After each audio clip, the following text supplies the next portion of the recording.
When one dies, do they die as one body or many bodies? Well, we have many bodies, and how the burn-off shows up and how we dissolve, I guess that's relative to our karma and our circumstance, how we die. See? But yeah, we have to pass through various bodies. We have to slip out of the body. So when you die, let's keep this in mind. That's the beginning of your death process. See, there's no way of calculating it definitively for anybody. That begins the death process. So when you give your last breath, that's the beginning of the death process. And that usually takes days. Whether you have a body or not. See, it takes days. See? Yeah. And we can say it's relative to Bardos or the interworlds or whatever, but it takes days. There's a whole lot that goes on. It may take a longer time than that. See? And it may take eons before you get to your destination. That is a consideration as well. So you need to go through the bodies, your bodies, various bodies. See? In other words, you have to give it all up. If you're undergoing a conscious process, then you have to give up your memory as well. And some of it, the residue stays. And again, a lot of it is known, a lot of it has to be left up to, let's say, your experience or what it is. See? And if you've been around the dead, then you have to see observe what you see when they're dying, and then afterwards, see what happens afterwards. See what kind of phenomena manifests afterwards relative to them. And that's why I say to people who are experiencing, let's say deaths, to be aware once the person dies, to be aware, very, very sensitively so, to messages from that being within 72 hours. And if you don't see phenomena around you, then pay attention to your dreams if you can, because they can communicate with you through phenomena that is peculiar to, let's say, the spirits. Is the death process the same for all beings? It would seem to be the same, relatively the same. All beings are not the same. So some beings welcome death, so they're going to move more quickly. They're not going to be struggling as some who are not prepared may be in shock, may have to undergo certain other, let's say, changes, let's say, or periods of time. They may have an extended period of time that they need to, let's say, dwell in certain states or conditions. And open up to the death process. Sometimes, as we see in some of these particular programs that are available, they get a chance to speak to these entities that are like very troubled, like without help, without guidance. See? And so this is an issue. How do you reach these people? How do you help them? What was their religion? See, what were their beliefs? So these kinds of questions have to be asked of these spirits, so we have a better sense of whether or not their religious practice, their religious affiliation or association made a difference when they passed over. If they were able to see Jesus or the Savior or less. See, we need to know that from the spirits. Chapter 88 is titled, Only the Cursed Can Be Cursed. Does Spirit ever show mercy to those who are cursed, even though the curse is deserved? Of course, yeah. Yeah, spirits show mercy, definitely. Yeah. Mm-hmm. Yeah, you can listen carefully. There are spirits that are working for all beings. See? There are blessings that are permeating all of the worlds. See? In let's say, within the purpose of helping beings who are tormented, let's say in hell realms. And of course you have to do your time, so to speak. But there's a light that's being communicated by peeps, individuals, not just peeps, but spirits, who are here to continue, let's say, transmitting light to all beings. So we have transformers and transmitters of light that go out to all the worlds. Not all beings are receptive to the light, because not all beings are ready for the light, but the light is there. See? The light is there. See? The light is there, and there's more light than we can ever see or use. See? Because we're talking about there's a universe of light. It's a spiritual world of pure light. See? And we need to tap into that. We need to at least recognize that there is such a place that we're part of. See? And we need to know that that's available to us if we would receive it. Now, most people are not interested in receiving that because they would rather have material things. And so that is not necessarily an option for them, but the light is still available. It's free grace. Free grace is available to all beings. Do lower spirits deceive the living in that they can show up as family members or even impersonating higher beings? Yeah, lower spirits are often very powerful spirits. And they can do all manner of things, see, because they have the power to manipulate phenomena. And they can show up as anybody they choose to deceive you. Right? They can show up as animals, they can show up as other beings, they can show up as great people, they can show up as your hero, they can show up as your lord, in a manner of speaking. They can mock it up somehow. They can act as if they are, a person or a formerly incarnated individual. See, they can imitate that. See, and it can be a gross deception. And that's what we need to be able to check and inspect for ourselves. We need to test what shows up as individuals who suspect deception. And then trust what we know to be true. But you must challenge what shows up as the positive in some cases for you to be certain. Because they prey on your weaknesses. Go on. How can one test? Is it a matter of just going with one's instinct? Or? You have to test, you have to challenge it, you have to ask, are you really what? Prove to me that you are what you say you are. Okay? And if we're talking about good spirits, you feel the love right away. You feel the peace right away. Okay? But if we're talking about powerful dark spirits, you can see a light. They can show up, they can mock up a light. They can create a light form for you. But they can't produce the love and the beauty and that easily. See? So there's something that's pure in terms of the higher worlds that is unique to the higher worlds. Right? And that is not part of the material worlds, but it is part of every soul to have access to it in a certain way depending on their readiness and openness to what it is. Is occultism materialistic or spiritualistic? Depends on the nature of the individual. So it's not occultism that's bad or good, it's really who practices it. So you can have spiritual people who use, let's say, weapons. You have spiritual people that use all kinds of things.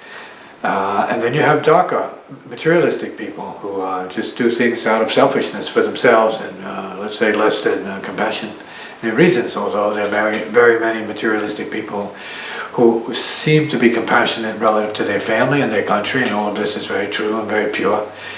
But they will strike you down in an instant, without any conscience whatsoever, if you get in their way. So I'm saying that we have to be spiritual in our practice and in our heart. We have to be spiritual and understand what we're doing has to be within the boundaries of certain laws. And what's true here in this world may not be true in the other world. See, what's good here in this world may not be good in the other world. We have to understand the paradox of all of this. See? Are higher spirits subject to attacks and curses? Yeah. In other words, let me go back to the former question. A person can go to greet and say, hope to see Jesus, and saying, yeah, I've killed 1 million people in your name, Lord Jesus. And you may be disappointed if you're there, and yet you may be forgiven for your sins, but you may be disappointed. See? So your question. Are higher spirits subject to attacks and curses? Many higher spirits are subject to attacks, just as Jesus was subject to attacks. Yeah. And other masters and teachers are subject to attacks. Yeah. In some cases they welcome the attacks, and they ask the darkness to come forward, if it will. Yeah. So it can confront it, in a manner of speaking, and then drive it away. So yeah, many are subject to, but not many are defeated by such things. So then are the pure spirits above such attacks? Yes, pure spirits are above such attacks. The darkness and the influences of the darker, lower spirits, the powerful ones, cannot reach the pure spirits. See, because to reach the pure spirit, you have to be pure spirit. You can't get into the light to attack the light, because the light is so bright, it's impossible to survive, but the darkness does not exist in that light. It's a paradox, but it's lawful at the same time. The light is light, the darkness is darkness, which is a form of light. The darkness can't exist in the light. Even though the darkness uses light for itself. Okay? It uses lower form of light. Yeah. Are the higher spirits above good and evil? Yes, they are. There are higher spirits in heavens that are above and beyond comprehension. We can't even imagine. We can't even speak about them. So, we are so materialized, we've forgotten where we came from and what our potential is. So we have to read about it. We have to hear about it. See? And then when we hear and read about it, we can't believe it because it's not something we've known except maybe in dreams and maybe in certain meditations you can have access to it in certain experiences. See, where you've been able to glimpse the light. So I was thinking something earlier. You can have an atheist who has an out-of-body experience is no longer an atheist. Because if they're true, if they're being honest, then they have to be honest about what they experienced. And they didn't experience death in terms of a materialistic atheist says, no, there's no life after death. It's only death. Nihilism. So those who are atheists go beyond atheism. It's a viewpoint. It's not proven. It's not scientific, actually. It's just a viewpoint. A non-belief. And if you're scientific, again, you believe what you experience. You'll know what you experience. And you can't deny it. But by that time you're out of the body and you're converted already. You can count yourself amongst the enlightened ones, or you are marooned on the earth as one of those who just believe more in death and wind up subject to that. Is there a pure spirit world? Absolutely, pure spirit world. No doubt about it. Without it, we wouldn't have anything here. Yeah. Without the pure spirit world, we wouldn't have the pure matter worlds. See?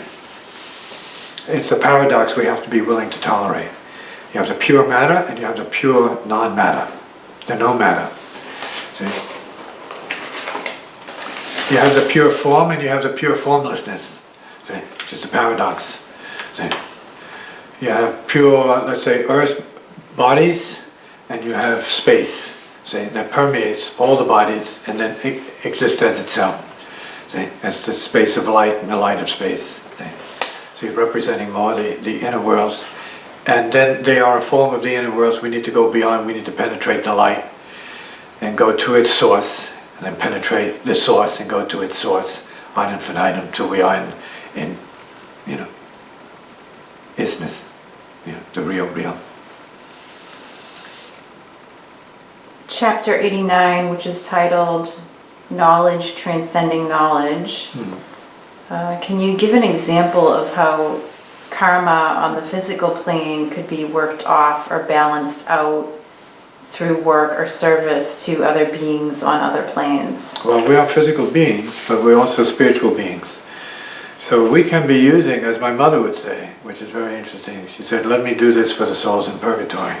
I offer this. I offer everything I do for the souls in purgatory. See, I'm going to mop the floor for the souls in purgatory. She had a link with that. So she was connected with that, which meant the energy is going to those beings. See, she would pray for the souls in purgatory. She would do everything. She'd light candles for the souls in purgatory. See, so she was in relationship to the souls in purgatory, which are here. It's not like they're in another world. They're here. But they are also here in a dimension, let's say, in a situation, in a dilemma of wanting to do better, to alleviate their suffering from their particular, let's say, karmic debt, and certainly to alleviate the suffering of their children and their family members. And this is something you need to have the intelligence and the viewpoint about in order to bring light to others who are close to you. You need to know that the real nature of everything is light, and thus let light be conducted to those who you love. See, so love is a form of conduction. Love is a form of light. See, and healing, and illumination, and realization. Right? So we need to know this to be that, despite our physical conditions, despite our physical karma, despite that, we can be channels for light, and we are channels for light. See, and that's a discipline. That's a responsibility to be a channel of light for all beings or other peeps. See. That means you have to be that light, you have to become light, enlightened to be able to channel the light. Okay? And we are light. We just need to abide in the fullness of awareness, which is light itself.